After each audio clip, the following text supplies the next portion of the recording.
whole concept is only beautiful people. So it doesn't matter what your prompt is, but these people come out looking the most incredibly good-looking people I've ever seen.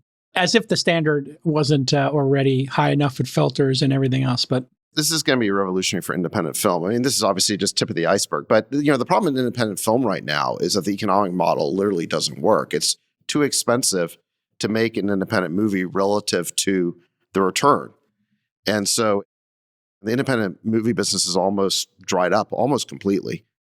This is going to revolutionize it because it'll bring the cost down close to zero.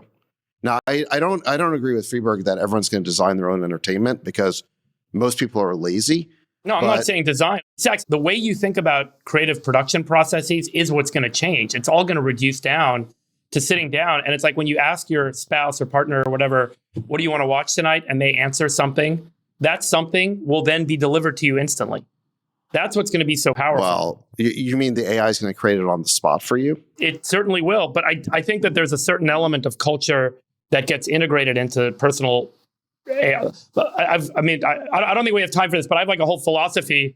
People still want curation. I mean, if you look at something like YouTube, or really any user-generated content site, there are roughly 100 times more people who are passive than people who are active and actually create stuff. Whatever the ratio is, there's always a lot more passive viewers than there are creators. So I'd say most of the content will be created by people who actually care enough to do it. Again, let's call it 1 or 2% of the population. And then of those, 1% might actually be really good at it. Yeah, but here's where Freeberg, I think, has a really good point, because I have been looking into this.